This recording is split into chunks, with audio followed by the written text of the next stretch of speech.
పరిశుద్ధుడైన మా తండ్రి, ప్రేమ నమ్మకం కలిగిన మా యేసు ప్రభువా, నీకు వందనాలు స్తోత్రాలు చెల్లించుకుంటున్నామయ్యా. ఈ రోజునైనా మీ సన్నిధానములోకి వచ్చి మేము ప్రార్థిస్తూ ఉండగా మా ప్రార్థనలన్నింటినీ మీరు అంగీకరించి మీరు సహాయం చేయండి.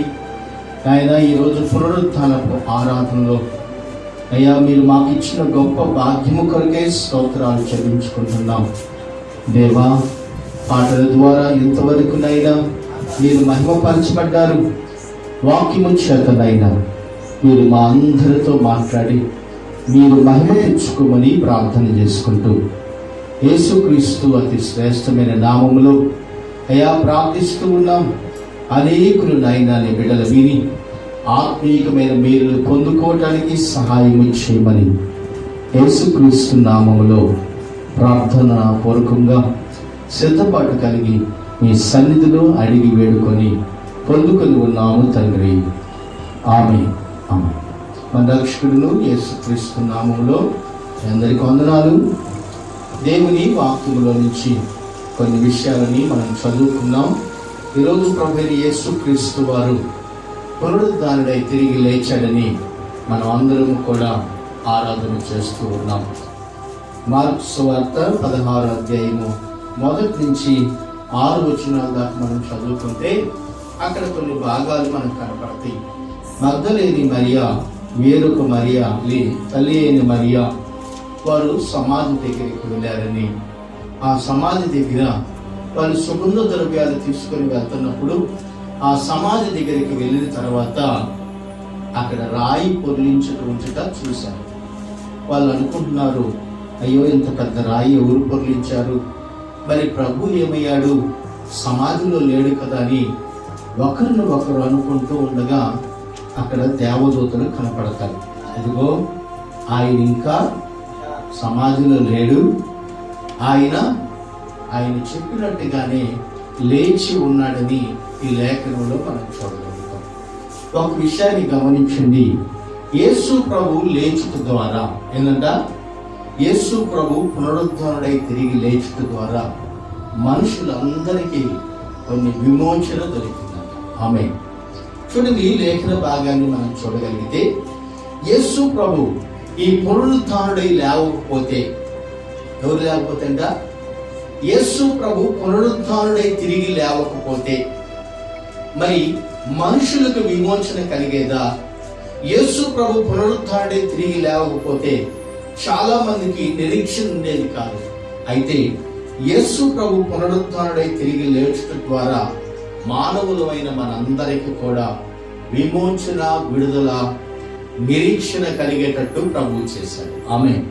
ప్రభు వాక్యంలో నుంచి కొన్ని విషయాలు మనం రోమీయులకు రాసిన పత్రిక 6వ అధ్యాయము 22, 23 వచనాలు చదువుకున్నాం. అయినను ఇప్పుడు పాపము నుండి విమోచించబడి దేవునికి దాసులైనందున పరిశుద్ధత కలుగుటయే మీకు ఫలము, దాని అంతము నిత్య జీవము. ఎలయనగా పాపము వలన వచ్చిన జీతం మరణము కనుక, అయితే దేవుని కృపావరము మన ప్రభు అయిన క్రీస్తు యేసునందు నిత్య జీవము. ఈ లేఖన వాక్యాన్ని మనం చూడగలిగితే మనిషి పాపం వలనంట మరణానికి పొందాడు. దేని వల్లంట?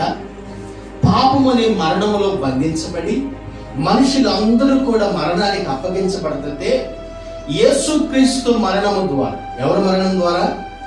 యేసుక్రీస్తు మరణము ద్వారా మరణము నుంచి విడిపించేటట్టుగా ప్రభు మృతి పొంది తిరిగి లేచాడు. ఆమేన్. ఈ నిరీక్షణ మనుషులందరికీ కూడా పాపం అనే బంధకములో పడి ఉన్న మానవుని జీవితాన్ని యేసుక్రీస్తు ద్వారా మనుషులందరికీ విమోచన కలిగేటట్టుగా ఆయన చేశాడు. అందుకే పాపం మనల్ని బంధించిందంట, కానీ ఎవరు బంధించిందంట? పాపము మనిషిని బంధించిందంట. కానీ అయితే ఆ పాపాన్ని విడిపించడానికి యేసుక్రీస్తు శరీరధారిగా భూలోకానికి వచ్చి సిలువ వేయబడి తిరిగి లేచాడు. ఆమేన్. పాపము బంధకాల్లో నుంచి ప్రభు విడిపించడానికి ఆయన లేచుట ద్వారా మనుషులందరికీ కూడా విమోచన కలిగి.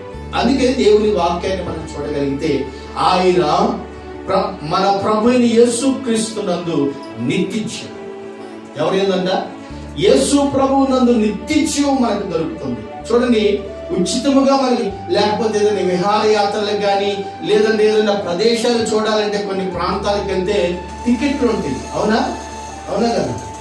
అయితే మన ప్రభు యేసుక్రీస్తు ద్వారా మనుషులందరికీ ఏం దొరికిందంటే నిత్య జీవం అనే అనుగ్రహాన్ని ప్రభు యేసుక్రీస్తు మనకు ఉచితముగా ఇచ్చాడు. అందుకే ఇక్కడ రాయబడుతున్న విషయాలు మనం యోహాను రాసిన పత్రిక, మొదటి యోహాను రాసిన పత్రిక 1వ అధ్యాయం 7వ వచనంలో, అయితే ఆయన వెలుగులో ఉన్న ప్రకారము మనం వెలుగులో నడిచిన యెడల మనం అన్యోన్య సహవాసము గలవారమై ఉందుము. అప్పుడు ఆయన కుమారుడైన యేసు రక్తము ప్రతి పాపము నుండి మనల్ని పవిత్రులుగా చేయును. యేసుక్రీస్తు రక్తము మనుషులందరికీ విమోచన కలిగించి మన పాపములకు రక్షణ కలిగేటట్టుగా యేసు ప్రభు ఈ లోకానికి సిలువ మరణం పొంది ఆయన పునరుద్ధారుడై తిరిగి లేచాడు. ఆమేన్. చూడండి, ఇక్కడ రాయబడి చీకటిలో ఉన్న జనాన్ని, ఏ జనం అంటే మనం చీకటిలో ఉన్న ప్రజలము, అయితే ఆయన వెలుగులోనికి తీసుకొచ్చాడంట. ఏ వెలుగు? యేసు ప్రభు నేను లోకమునకు వెలుగై ఉన్నానని యేసు ప్రభు చెప్పినట్టుగా ఆయన యొద్దకు వచ్చి వారందరూ కూడా వెలిగించబడ్డారు.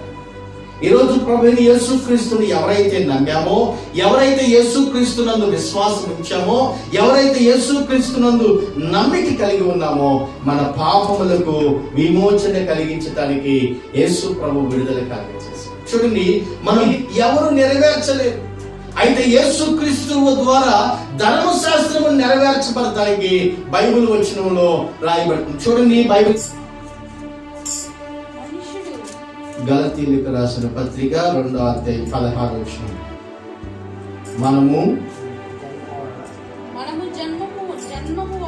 మనము జన్మము వలన యూదులమే కాని అన్ని జనులలో చేరిన పాపులము కాము. మనుషుడు యేసుక్రీస్తునందలి విశ్వాసం వలనే గాని ధర్మశాస్త్ర సంబంధమైన క్రియల మూలముగా నీతిమంతులుగా తీర్చబడని ఎరిగి మనమును ధర్మశాస్త్ర సంబంధమైన క్రియల మూలముగా కాక క్రీస్తునందలి విశ్వాసం వలనే నీతిమంతులమని తీర్చబడుటకే యేసుక్రీస్తునందు విశ్వాసం ఉంచి ఉన్నాము. ఆమేన్. ఏదంట? యేసుక్రీస్తునందుంట ధర్మశాస్త్రము నెరవేర్చాడు. అందుకే బైబిల్ వచనాలు మనం చూడగలిగితే ఫిలిప్పీలకు రాసిన పత్రికలో కూడా ఉంటది. మనం చదివితే ఫిలిప్పీ పత్రిక 3వ అధ్యాయము 9వ వచనం, క్రీస్తును సంపాదించుకొని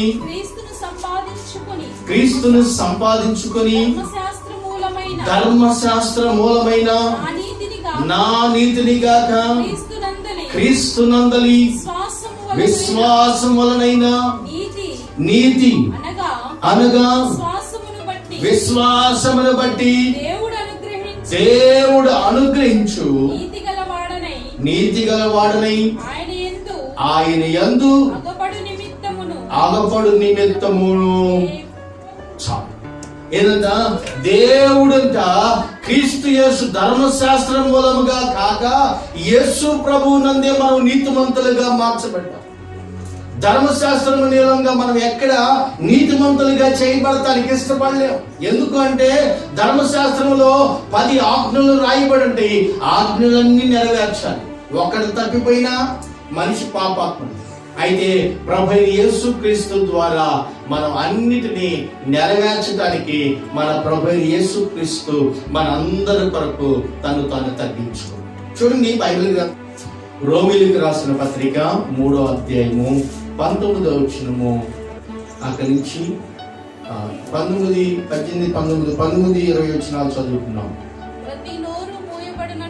ప్రతి నోరు మూయబడినట్టును సర్వలోకము దేవుని శిక్షకు పాత్రుడగునట్టును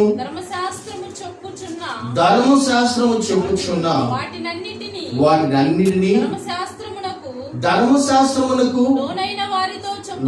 చెప్పుచున్నదని ఎరుగుదుము. ఎలయనగా ధర్మశాస్త్ర సంబంధమైన క్రియల మూలముగా ఏ మనుషుడును ఆయన దృష్టికి నీతిమంతుడని తీర్చబడడు. ధర్మశాస్త్రం వల్ల పాపమనగా ఎట్టిదో తెలియబడుచు ఉన్నది. ఇట్లుండగా ధర్మశాస్త్రమునకు వేరుగా దేవుని నీతి బయలుపరచుచు ఉన్నది. దానికి ధర్మశాస్త్రమును ప్రవక్తలను సాక్ష్యమిచ్చుచు ఉన్నారు. చూడండి, ఈ వచనాల్లో మనం చూడగలిగితే ధర్మశాస్త్రము మనిషిని యేసుక్రీస్తు ద్వారా మనము వాటిలో నుంచి జయించడానికి ప్రభువైన యేసుక్రీస్తు మృతి పొంది తిరిగి లేచాడు. ఆమేన్. ఆయన పునరుద్ధానపు బలము చేత మనందరికి విమోచన కలిగేటట్టుగా ప్రభు ఈ లోకానికి వచ్చాడు. మనం ధర్మశాస్త్రంలో బంధించబడిన వారమే కానీ విమోచించబడటానికి గల కారణం ఏంటంటే యేసుక్రీస్తు రక్తము చేత విమోచించబడి ఆయన శిలువ మరణం పొంది విజయాన్ని జయించడం ద్వారా మనకు విజయం కలిగింది. ఆమేన్. చూడండి, ఈ వాక్య లేఖనాలు మనం చూడగలిగితే బంధకముల్లో నుండి విడిపించబడ్డాం. ఎటువంటి బంధకాలంటే పాపపు బంధకాలు, లోక సంబంధమైన బంధకాలు, శరీరం అనే బంధకము, లోకములో ఉన్న వాటి బంధకాల్లో నుంచి ప్రభు మనల్ని విడిపించాడు. ఎట్లా విడిపించాడంటే ఆయన వాక్యము చేత మనకు విడుదల కలిగింది. ఆయన విడిపించబడకపోతే మనకు విమోచన లేదు. యెషయా గ్రంథము 42వ అధ్యాయము 6వ వచనం. గుడ్డివారు కన్నులు తెరుచుటకును, బంధింపబడిన వారు చెరలో నుండి వెలుపలికి తెచ్చుటకును, చీకటిలో నివసించు వారిని బందీ గృహములో నుండి వెలుపలికి తెచ్చుటకును నే యెహోవాగు నేనే నీతి విషయములో నిన్ను పిలిచి నీ చేయి పట్టుకొని ఉన్నాను. నిన్ను కాపాడి ప్రజల కొరకు నిబంధనగా అన్ని జనులకు వెలుగుగా నిన్ను నియమించి ఉన్నాను. ఆమేన్. ఏందంట? అన్ని జనులకు వెలుగుకరంగా ఉండాలని ప్రభు మనల్ని ఎన్నుకున్నాడు. ఆమేన్. ఈ వాక్య లేఖనాన్ని మనం చూడగలిగితే చాలా స్పష్టంగా రాయబడుతుంది. మనం అన్ని జనులకు వెలుగుగా ఉండాలి. మనం వెలిగించబడాలి కానీ చీకటిలో ఉండకూడదు.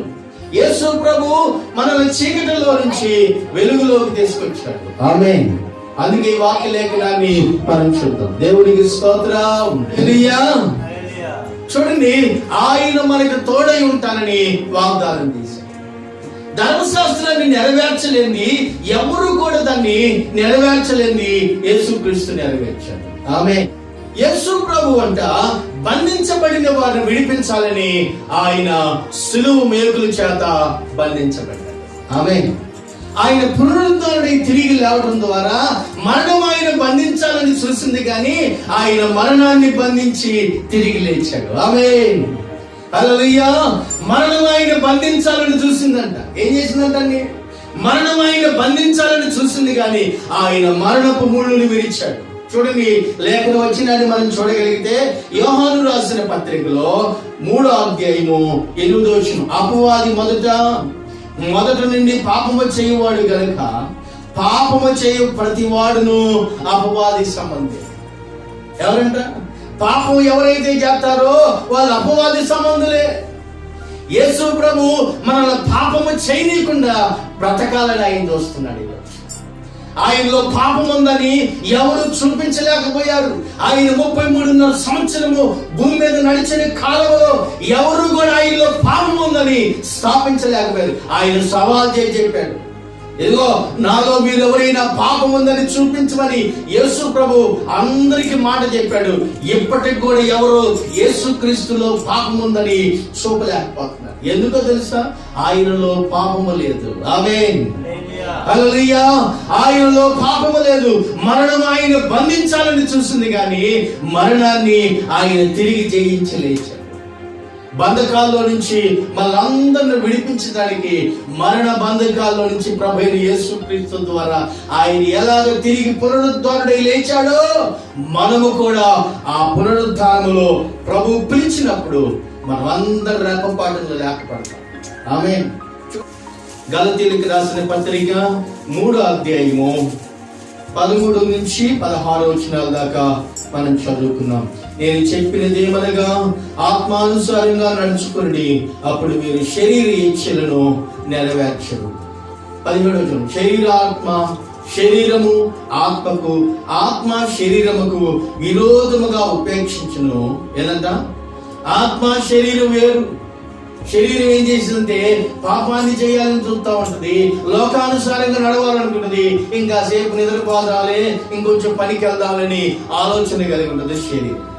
కానీ ఆత్మ అయితే దేవుని స్తుతించాలి, ఆయన మహిమపరచాలని ఆత్మ ఎప్పుడు పరిగెత్తుతుంది. ఆమేన్. చదవండి ఆ మాట ఒకసారి. మరి 3వ అధ్యాయము 13 కానించి 16 వచనాలు. ఆత్మను గురించిన వాగ్దానము విశ్వాసం వలన మనకు లభించినట్టు అబ్రహాము పొందిన ఆశీర్వచనము క్రీస్తు యేసు ద్వారా అన్యజనులు కలుగుటకై క్రీస్తు మన కోసము శాపమై మనను ధర్మశాస్త్రము యొక్క శాపము నుండి విమోచించును. ఇందును గురించి మ్రాను మీద వ్రేలాడిన ప్రతి వాడును శాపగ్రస్తుడిని రాయబడి. ఎవరు బట్టంట? యేసుక్రీస్తు మన శాపములన్నీ తొలగించాలని, మన పాపములన్నీ తొలగించాలని ఆయన మ్రాను మీద వ్రేలాడి తను తాను తగ్గించుకొని ఆయన మృతి పొంది తిరిగి లేచాడు. ఆమేన్. చూడండి, శాపమును విడిపించాలి.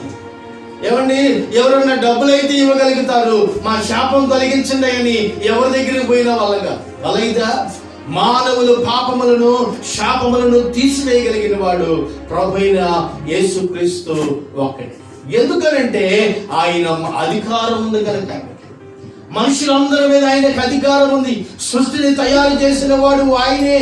సృష్టిలో ఉన్న ప్రజలను, మనుషులను తయారు చేసి నిర్మించిన వాడు ఆయనే కనుక ఆయనకి సమస్తం మీద అధికారం ఉన్నది.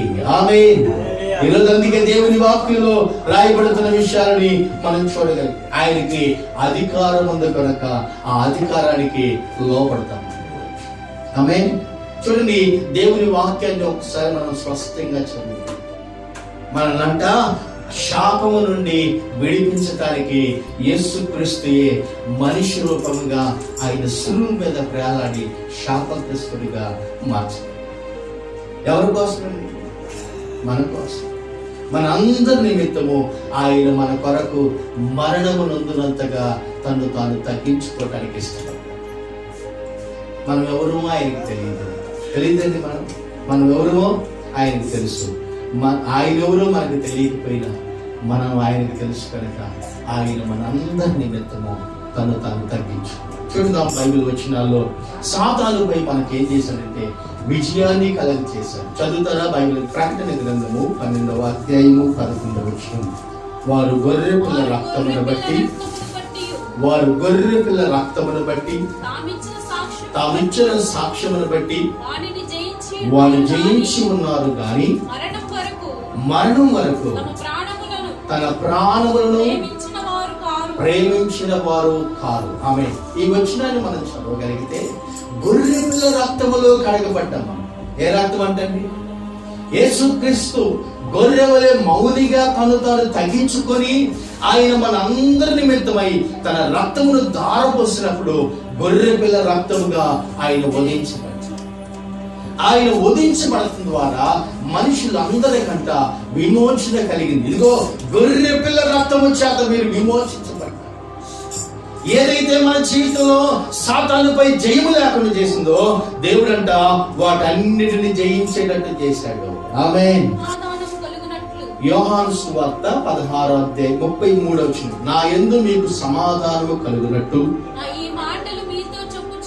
ఈ మాటలు మీతో చెప్పుచున్నాను. లోకములో మీకు శ్రమ కలుగును, అయినను ధైర్యము తెచ్చుకోండి, నేను లోకమును జయించి ఉన్నాను. ఆమేన్. ఎవరు జయించారంటే యేసుక్రీస్తు. సాతాను లోకములో నుంచి ఆయన జయించాడు. ఆయన వెంబడించు వారందరూ జయించే అనుభవాల్లోకి ఆయన తీసుకెళ్తారు. మనల్నంట అపవాది లోకములో జయించకుండా చేయాలని చూస్తుందంట. కొన్నిసార్లు ఒత్తిడి పెట్టి శోధనలు కలగజేసి ఇదిగో దేవుని మందిరానికి రాకుండా కొన్ని రోజులు ఏం చేస్తుందో తెలుసా? అపవాది చాలా టెక్నిక్ ఉపయోగించింది. వాడికి ఎన్నో తెలివితేటలుంది. యేసు ప్రభువునే సమస్త లోకాన్ని దెప్పుకొచ్చి కాసేపు అక్కడ నుంచోబెడితే నిన్ను నన్ను దెప్పడం పెద్ద లెక్కే ఉంది. ఏమండి, నువ్వెంత దానికి గోటితో సమానం. కానీ యేసయ్య కృప ఉండటం వల్ల మనల్ని ఏమీ చేయలేదు. ఆమేన్. హల్లెలూయా. యేసు ప్రభు కృప ఉండటం వల్ల మనల్ని ఏమీ చేయలేకపోతుంది అపవాది. ఇదిగో దేవుని వాక్యములో రాయబడుతుంది, యేసు ప్రభు మన అందరి నిమిత్తమై తను తాను తగ్గించుకున్నాడు, లోకమును జయించేటట్టు చేశాడు. ఎట్లా అంటే ఇదిగో ఆయన వెంబడించడం ద్వారా జయ జీవితాన్ని అనుభవం. ఆయన రక్తం ఏం చేసిందంటే మనల్ని పవిత్రులుగా చేసింది. ఆయన రక్తము ద్వారా మనకు విమోచన కలిగింది. ఆయన పునరుద్ధానపు బలము చేత మనం విజయాన్ని చేకూర్చేటట్టుగా ప్రభు చేశాడు. మరణం మనల్ని అనేక రీతిలుగా బంధించాలని చూసింది. కానీ ఇదిగో మన జీవితంలో సాతాను ఎన్నోసార్లు అపజయము కలగ చేయాలని చూస్తుంది. మా అపవాదం ఏం చేసిందో తెలుసా? అన్ని రోజులు పనులు ఇచ్చింది, ఆదివారం ఒక్కరోజే పని పెట్టింది. ఏదో పని వాడు ఎక్కడికి పోకుండా ఉండాలని చేసింది అపవాది. దేవుని మందిరానికి రాకుండా ఉండాలని చేసింది. దేవుని మందిరానికి రాకుండా ఉంటే వాడు దేవుని వాక్యం వినకుండా ఉంటే అపవాది ఏం చేసిందంటే ఆ వాక్యం వింటే వాడు బలపడతారు, వాక్యం వింటే స్థిరపడతారు, వాక్యం వింటే కృప పొందుకుంటారు. వాక్యం వింటా ఉంటే వాళ్ళలోకి బలం వచ్చింది. వాళ్ళు నేనేం చేయలేనని చెప్పి ఏదో ఒక వంక పెడతారు. అది వారంటే ఆ వంక పెట్టి దేవుని మందిరానికి రాకుండా ప్రార్థన చేయనీయకుండా అపవాది వాడు కుతంత్రాలతో తీసుకెళ్తాడు. హాస్పిటల్లో బాగలేదు, ఇదిగో రోగుల దగ్గరికి వెళ్ళాలి, ఇదిగో ఇక్కడ పొలంలో దున్నుతున్నామయ్యా, వాళ్ళు వచ్చారు కౌలోళ్ళు, మిరపకాయలు పోయా, ఏదో ఒక వంక పెట్టి అపవాది. దేవుని కన్నా అపవాది ఎన్నో రీతులుగా చిక్కులు పెట్టి నిన్ను జీవ మార్గంలో నడిపించకుండా, సాతాను నిన్ను విజయ పథకంలోకి నడిపించకుండా కింద కొంగేయాలని చూస్తావు. కానీ ప్రభు చెబుతున్నాడు, నేను లోకమును జయించి ఉన్నాను. ఏంటంట? నేను లోకాన్ని జయించాను. ఒక విషయాన్ని గుర్తుపెట్టుకోండి, దేవుడు ముఖ్యమా? దేవుడు ఆదివారం ప్రార్థనకు రావడం ముఖ్యమా? మనుషులు ముఖ్యం? చెప్పాలి. దేవుడు ముఖ్యం. దేవుడు ఆయన ఆయుష్కాలం ఇవ్వకపోతే మనం బ్రతికెట్లుంటాం. దేవుని పని చేసిన తర్వాత నీ పని చేసుకుంటే ఇంకా మంచిది. ఆమేన్. నీకు పనులు ఎక్కువ ఉన్నాయి, దేవుని పని ముందు చెయ్యి, తర్వాత అపవాది నిన్ను వాడుకోకుండా ఉంటుంది. ఆమేన్. అపవాది ఎట్లా వాడుకుంటుందో తెలుసా? ఈ రీతిగా వాడుకుంటా. ఒక రోజంట అపవాది అంటుందంట, అయ్యో వీళ్ళందరూ నా మీద నెత్తిన సొంటాలు వేస్తున్నారు, నేనేం చేశాను మీరే చేసుకుంటున్నారు అంటుందంట అపవాది. నేనేం చేశాను అంటే అపవాదితో అంటున్నాడంట, నువ్వేం చేయకపోతే ఇవన్నీ ఏం జరిగినాయి అంటున్నాడంట. నేనేం చేస్తున్నానో మీకు చూపిస్తారా అని చెప్పి అపవాది అంట పెట్టుకొని తీసుకెళ్ళిందంట. ఒక కుటుంబానికి తీసుకెళ్ళింది. బాగా పరిచయం వాడికి. అపవాది చాలా కుటుంబాలు తెలుసు. ఏ కుటుంబంలో ప్రార్థన జరగకుండా ఉంటుందో ఆ కుటుంబానికి ఇంటికి వెళ్ళి వాడు కూర్చొని ఆరాధన మొదలు పెట్టుకుంటాడు. ఇదిగో ఒక కుటుంబానికి తీసుకెళ్ళింది అపవాది. రా నా ఎన్నికీర్తి, నేనేం చేస్తున్నానో వాళ్ళు ఏం చేస్తున్నారు చూడన్నా. ఏం చేస్తున్నారు చూడని సరే అని పోయాడు, కూర్చున్నాడు, చూస్తున్నాడు అపవాది. ఇదిగో నేనేం చేయను చూడు, చిన్న టీవీకి సౌండ్ పెట్టాను. ఏం పెట్టింది? టీవీకి కొంచెం సౌండ్ పెట్టింది. సౌండ్ పెట్టగలే ఇంట్లో యజమానుడి కోపం. ఎందుకంత సౌండ్ పెడుతున్నారు అంటే, అయ్యో పిల్లలు రిమోట్ మీద ఆడుకుంటా రిమోట్కి పిల్లలు చేయి తగిలి ఏమైంది? రిమోట్కి చేయి తగిలి సౌండ్ ఎక్కువ పెరిగిపోయింది. ఇప్పుడు పిల్లల్లో తప్పు లేదు, అర్థమవుతుందా? పిల్లల్లో తప్పు లేదు, టీవీలో తప్పు లేదు, యజమానులో తప్పు లేదు. కానీ ఎవరు తప్పు అంటే అపవాది సౌండ్ పెంచడం చూసింది. సౌండ్ పెరిగేలేక ఇంట్లో యజమానుడు కోపం పెరిగింది. చూడండి, చిన్న చిన్న అపవాది ఏం చేస్తుంది తెలుసా? చిన్న వస్తువ సౌండ్ పెట్టిన కోపం వచ్చింది. ఎందుకు ఇంత సౌండ్ పెడతాడని గట్టిగా అరిచాడు యజమానుడు. ఎందుకు అట్ట అరుతావు అని అంటుంది ఏమో. చూడండి, అరుతావు అనేలేకే ఆ సౌండ్ తగ్గించు, వినపడతలేదు ఏమి అంటున్నాడు.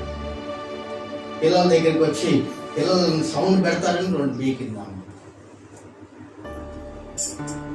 యజమానుడు వచ్చాడు. రియల్గా జరిగిన విషయాలు. యజమానుడు వచ్చాడు. అమ్మా, ఎందుకు వాళ్ళకు కొడుతున్నాడు? నువ్వే కలుగుతున్నావు సౌండ్ పెట్టావని. వాళ్ళు ఎందుకు అంత సౌండ్ పెడుతున్నారు? అందుకని వాళ్ళకి కొడుతున్నారు. చెప్పిన మాట అసలు వింటలేదు. ఇల్లు ఏదంట, చెప్పిన మాట వింటలేదని చెప్పి ఇద్దరికి ఆమెను కొట్టినందుకు, పిల్లలు కొట్టినందుకు ఈయన ఆమెను అరిసేలేకే వీళ్ళిద్దరికి గొడవైంది. ఎవరిద్దరికి? భార్యాభర్తలకు గొడవ వచ్చింది. ఇప్పుడు భార్యాభర్తలకు గొడవ వచ్చి ఇద్దరు ప్రార్థన మానేశారు, ఇద్దరు వాక్యం చదవటం మానేశారు. ఇప్పుడు అపవాది ఎవరింట్లో జరపడింది? అమ్మా, ఏం చేసింది అపవాది? చిన్న సౌండ్ పెట్టింది అంతే. టీవీ ఏం చేయలేవాడు. ఆదివారం ప్రార్థనకు రాలేదు. పాస్టర్ గారు ఫోన్ చేసి అడిగారు, ఏమండి ఏంది ప్రార్థనకు రాలేదేందమ్మా? పిల్లలు కూడా రాలేదు ఇవాళ సండే స్కూల్కి, ఏందమ్మా అని అడిగితే, ఏం లేదు పాస్టర్ గారు, ఒంట్లో బాగలేదయ్యా అని చెప్పిందా. సరే, ఆయనకి ఫోన్ ఇవ్వమంటే ఆయనకు ఫోన్ ఇచ్చాడు. ఏందయ్యా ప్రార్థనకు రాలేదంటే, ఏం లేదండి, ఇంట్లో చిన్న సమస్య వచ్చింది, ఆ సమస్య వల్ల మనశ్శాంతి లేదండి, అందుకని ప్రార్థన మానేశారు. ఇప్పుడు ఎవరు పని మానేశారు? ఎవరినో పట్టుకుంది అపవాది. ఇప్పుడు చిన్నదే సమస్య, దాన్ని సర్దుకోలేక అపవాది ఏం చేసింది తెలుసా? వాళ్ళ వశంలోకి వాళ్ళ కుటుంబాన్ని తీసుకున్నారు.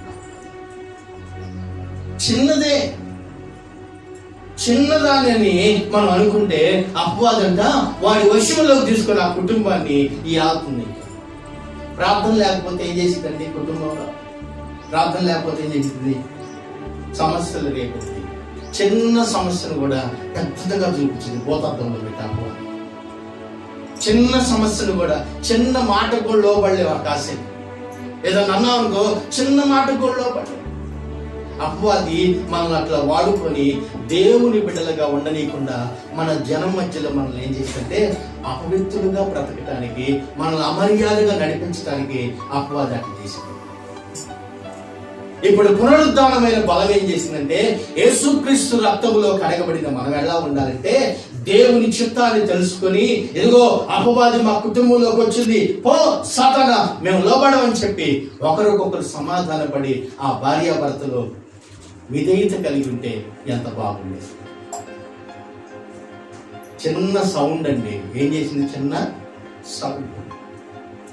మానవుని జీవితంలో కూడా ఆ చిన్నదే మనిషిని పాపానికి అప్పగించి నరకానికి యేసు ప్రభు ఆ చిన్నది కూడా మనలో లేకుండా చేయాలని, యేసు ప్రభు ఆ చిన్నది కూడా మనలో లేకుండా చేయాలని మనందరి కొరకు తను తాను మరణించి తిరిగి లేచాడు. ఆమేన్. ఆయన జయించాడు లోకాన్ని. మనం జయించకపోతే ఎలాగా? మరి నీ పరిస్థితి ఏంది? ఎలా ఉన్నావు? నువ్వు జయిస్తున్నావా? ఆదివారం దేవుని మందిరానికి రాకుండా ఆటంకపడుతుంది ఏదో, నిన్ను అపవాది నిన్ను వాడుకుంటుందేమో. ఒక్కసారి ఆలోచించు. నా దేవుని కన్నా నాకు ఎక్కువైంది ఏది కాదు. నా దేవుని కన్నా నన్ను పోషిస్తున్న దేవుడు, నన్ను రక్షిస్తున్న దేవుడు, నన్ను కాపాడుతున్న దేవుడి కన్నా నాకు ఏది ఎక్కువ కాదని దేవుని సన్నిధిలోకి వచ్చి నువ్వు మోకరిస్తే నిన్ను ప్రభు అంటున్నాడు, నిన్ను సజీవుల గుంపులో ఆయన తీసుకుంటాడు. ఆమేన్. ప్రభు అంటున్నాడు, అది నీకు విమోచన కలిగించి నువ్వు లోకాన్ని జయించలేకపోతున్నావు అంటే అదే నిన్ను అపవాది చేర్చగలడు. చిన్నదే జయించలేండి. ప్రభు అంటున్నాడు, ఈ రోజు నేను లోకమును జయించాను. మరి నీ పరిస్థితి జయిస్తున్నావా? ఓడిపోతున్నావా? వాడు వేసిన పన్నాల గుచ్చులకి చిక్కుపడిపోయి ఆదివారం మందిరానికి రాకుండా, ఎప్పుడన్నా ప్రార్థనలు పెట్టినప్పుడు రాకుండా, ఎప్పుడో వచ్చినప్పుడు ఉంటే అపవాది నిన్ను చిక్కుల్లో పెడుతుందని గమనించు. ప్రభు ఈ వాక్యం అదే నీతో చెప్తుంది. యేసు ప్రభు ఆ చిక్కుముడులన్నీ విడిపించడానికి నా దగ్గరికి రండి, నేను మీకు విశ్రాంతిని కలుగజేస్తాను. యేసు ప్రభు విశ్రాంతిని కలుగజేశాడు. అయితే ప్రభు యేసు క్రీస్తు మరణములో నుండి మనం విడిపించాడు. హెబ్రీయులకు రాసిన పత్రిక 2వ అధ్యాయము 14-15 వచనాలు చదువుకున్నాం. కాబట్టి ఆ పిల్లలు రక్త మాంసముల గలవారైనందున ఆ ప్రకారమే మరణము యొక్క బలము గలవారిని అనగా అపవాదిని మరణము ద్వారా నశింపజేయుటకు జీవిత కాలమంతి మరణ భయము చేత దాసమునకు లోబడిన వారిని విడిపించుటకు ఆయన కూడా ఏంటంట, ఆయన కూడా రక్త మాంసములో పాలివాడైపోయాడు. యేసు దేవుడు కదయ్యా నీకేమైంది అని అంటారు కొంతమంది, అనొచ్చు. ఆయన కూడా అంట శరీరముగా రక్త మాంసములో పాలివాడై ఉన్నాడంటే యేసు. ఆమేన్, హల్లెలూయా. అపవాదంట మరణపు బంధకాలను తెంచాలని, మరణపు ముళ్ళును విరచాలని, మరణాన్ని జయించాలని యేసుక్రీస్తు అపవాది మరణము ద్వారా నశింపచేయాలని చూస్తాడు. యేసుక్రీస్తు అపవాదిని ఏం చేస్తాడంటే మరణాన్ని ఓడించాడు. ఆమేన్. ఆయన అపవాదిని ఓడించాడు. ఎట్లా ఓడించాడంటే మరణము ద్వారా ఓడించాడు. ఆయన మరణము పునరుద్ధారపు బలము మనకు విజయాన్ని చేకూర్చేటట్టుగా ప్రభు మనకు మార్చాడు. చూడండి, ఈ వాక్య లేఖనాన్ని మనం చూడగలిగితే చాలా స్పష్టంగా రాయబడి మరణపు ముళ్ళుని విరిచి ఆయన తిరిగి పునరుద్ధారుడై తిరిగి లేచాడు. చాలా మంది అనుకోవచ్చు యేసు ప్రభు మరణించి ఇంకా అక్కడే ఉన్నడితే మీ దేవుడు కూడా చనిపోయాడు కదా, ఆయనే లేవలేదు, మిమ్మల్ని ఎట్లా లేపుతాడని అడిగేవాడు. ప్రైజ్ లార్డ్, హల్లెలూయా. అంతే కదండి, అంతే కదా. మీ దేవుడే లేవలేదు, ఆయనే పనుకొని నిద్రపోతున్నాడు, మిమ్మల్ని ఎట్లా లేపుతాడు రా పిచ్చి గుంపులారా అని అడగరా? అందుకే ఆయన వాళ్ళు అనే మాటలకి ఎక్కడ ఆయన మనల్ని కించపరచకుండా ఉండాలని యేసు ప్రభు మరణించి తిరిగి లేచాడు. 3వ దినమున అందరికీ కనపడ్డాడు. 500 మందికి యేసు ప్రభు కనపడ్డాడు. ఆయన చనిపోయి తిరిగి లేచిన తర్వాత శిష్యులందరూ వలలు తీసుకుని వెళ్తే యేసు ప్రభు అక్కడ వాళ్ళ మధ్యలోకి వచ్చాడు. ఆయన ఒక ఇంటిలోకి వచ్చినప్పుడు యేసు ప్రభు శిష్యులు మరలా ఒక ఇంట్లో కూడుకున్నప్పుడు ఆ ఇంటిలోకి వచ్చిన తర్వాత యేసు ప్రభు చేతులు చూశారు, ప్రక్కలో పట్టిన బల్లెం చూశారు. ఆయన చేప ముక్కలు కూడా తిన్నాడు. ఆమేన్. ఆహారం దెయ్యాలు తింటే శిష్యులకి భయం కలిగింది. అమ్మో ఈయన లేచాడు అంటున్నాడు, ఇదిగో ఆహారం తిను ప్రభు అని ఇచ్చారు శిష్యులు. ఇస్తే ఆహారం యేసు ప్రభు తిన్నాడు. ఆమేన్. బ్రతికి ఉన్న వారు ఆహారం తింటారు కానీ చచ్చిపోయిన వాళ్ళ ఆహారము తినరు. కొంతమంది అతికెళ్ళి వాళ్ళకి పెట్టొస్తున్నాం అంటారు. ఎవరికి పెట్టొస్తున్నావు? చనిపోయిన వాళ్ళు తింటారా? యేసు ప్రభు బ్రతికి ఉన్నాడు కనుక, ఆయన మరణాన్ని జయించాడు కనుక, ఆయన పునరుద్ధాన్ని తిరిగి లేవడం ద్వారా మనకు విజయం కలిగింది. ఆమేన్. ఈరోజు విజయశీలుడైన యేసుక్రీస్తును ఆరాధించడానికి నువ్వు దేనిలో చిక్కుపడిపోతున్నావో, అపవాదిని ఎక్కడ చిక్కుల్లో పెడుతుందో ఆ చిక్కుల్లో నుంచి విడిపించాలని యేసు ప్రభు పునరుద్ధారుడైన లేచి ఈరోజు మనందరికీ ఇప్పటికి కూడా యెరూషలేములో ఇప్పటికి కూడా యెరూషలేములో ఆయన సమాధి తెరవబడి ఉంది. అనేకులు వెళ్ళిపోయి వస్తున్నారు, ఆ సమాధిలో పోయి చూసి ఫోటో తీసుకుని వస్తున్నారు. ఆమేన్. ఆయన సజీవుడని అక్కడ ఒక బోర్డు రాసి పెట్టింది. ఆయన తిరిగి లేచాడు. ఆమేన్. ఈరోజు యేసుక్రీస్తు తిరిగి లేవటం వల్ల మనందరికి ఒక నిరీక్షణ ఉంచుతుంది. మరి నువ్వు యేసు ప్రభు బిడ్డగా ఉన్నావు, మరి యేసయ్య కొరకు నువ్వేం జీవితం జీవిస్తున్నావు? బంధించబడుతున్నావా? కట్టులతో అపవాది నిన్ను బంధిస్తుందా? విడిపించుకొని యేసు ప్రభు లోకమును జయించి తిరిగి లేచినట్టుగా నువ్వు కూడా పాపములో నుంచి తిరిగి లేచి యేసు ప్రభు కొరకు నీతిగా దాసులుగా బ్రతుకు. ఆమేన్. ఏమంటే కష్టమా సులభమైంది? చెప్పాలి. అబద్ధం ఆడితే కష్టమా సులభం? సులభం కదా. అబద్ధం ఆడటం సులభం, కానీ నిజం చెప్పడం కష్టం. నిజమే చెప్పడం బాధకాలి, కానీ ఎప్పుడు మన జీవితంలో అబద్ధానికి స్థలం ఇవ్వకూడదు. అబద్ధికులు ఎవరు ఎక్కడ ఉన్నారంట? దేవుని రాజ్యంలో పనిచేయరు. యేసు ప్రభు అందుకే ఆయన సజీవుడై తిరిగి లేచాడని అందరూ దూతలు ప్రకటించారు, శిష్యులు ప్రకటించారు. ఈ రోజు మనము కూడా యేసు క్రీస్తు తిరిగి లేచాడని మనం నమ్ముతాం. ఆమేన్. మనం కూడా ఒకరోజు యేసు క్రీస్తునందు విశ్వాసం ఇచ్చిన మనందరం కూడా ఒకరోజు మనము తిరిగి లెగుస్తాము. యేసు ప్రభువుతో పాటు ఆ నిత్య రాజ్యంలో మనందరము కూడా సంతోషంగా నివాసం చేయాలని యేసయ్య కోరుకొని మనందరి కొరకు తాను తగ్గించుకున్నాడు. ఆమేన్. దేవుడు మరి ఈ చిన్న వాక్యాన్ని దీవించుగా చిన్న ప్రార్థన చేసుకొని మరి చిన్నగా దేవుని సన్నిధిలో మాట్లాడదాం. పరిశుద్ధులైన మా తండ్రి, ప్రేమ నమ్మకం కలిగిన మా యేసు ప్రభువా, నీకు వందనాలు, స్తోత్రాలు చెల్లించుకుంటున్నానయ్యా. ఇంతవరకు నాయన మీరు మాకు తోడుగా ఉండి నడిపించినందుకు వేలాదిగా వందనాలు, స్తోత్రాలు. ప్రభువా, ఈరోజు నీ సన్నిధిలోకి వచ్చాను. నీవు మరణించి తిరిగి లేచు ద్వారా మా అందరికి విమోచన మీరు కలగచేశాను. మృత్యుంజయుడుగా అయ్యా మా అందరి కొరకు మరణ శాపములో నుంచి విడిపించి అందును బట్టి నీకు స్తోత్రాలు చెల్లించుకుంటున్నాం. ఈరోజు నాయన ఎంతమంది అయితే ప్రభు అపవాది చేత బంధించబడి ఇంకను నాయన క్రీస్తుకు దాసులుగా లేకున్నారు, ఈ రోజైనా ప్రభు నీ పునరుద్ధారపు శక్తి చేత నీ బిడ్డలందరిని విడిపించి నీకు దాసులుగా బ్రతుకున్నట్టుగా నా దేవుని మందిరాన్ని నేను విడిచి ఎక్కడికి వెళ్ళను అని ఒక ఆత్మ సంబంధమైన తీర్మానం తీసుకోవడానికి నీ బిడ్డలందరినీ మీరు స్థిరపరచండి. బిడ్డల అవసరాలన్నిటి మీద తీర్చండి. వాళ్ళు చేసే పనుల్లో తోడుగా, వాళ్ళు చేసే ఉద్యోగాల్లో తోడుగా, వాళ్ళు చేసే వ్యవసాయంలో తోడుగా ఉండండి. వాళ్ళు చేసే వ్యాపారాలన్నీ అభివృద్ధి పరచండి. నీ బిడ్డలకు నాయన క్షేమముని కలిగించండి. అన్ని విషయాలు చదువుకునే బిడ్డలు ఉన్నారు ప్రభా, ఎగ్జామ్స్ కాలం దగ్గర పడుతుంది.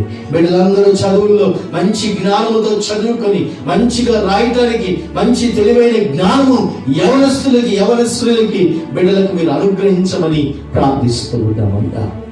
ఇదిగో నీ పునరుద్ధాన పైన బలము, శక్తిని బిడ్డలందరూ అనుభవించుకున్నట్టుగా మీరు సహాయం చేయమని నీకు మాత్రమే మహిమ చెల్లించుకుంటూ ఈరోజు విన్న వాక్యాన్ని బిడ్డల హృదయాల్లో ఫలభరితంగా చేసి యేసుక్రీస్తు ద్వారా అయ్యా మేము విమోచించబడ్డాము, మా ప్రభు కొరకి మేము బ్రతుకుతామని ఒక తీర్మానం తీసుకొని నా దేవుని మందిరాన్ని విడిచిపెట్టి ఆదివారం నేను ఎక్కడికి వెళ్ళను అని బిడ్డల ప్రభువా నీతో నిబంధన చేయబడటానికి సహాయం వచ్చేది.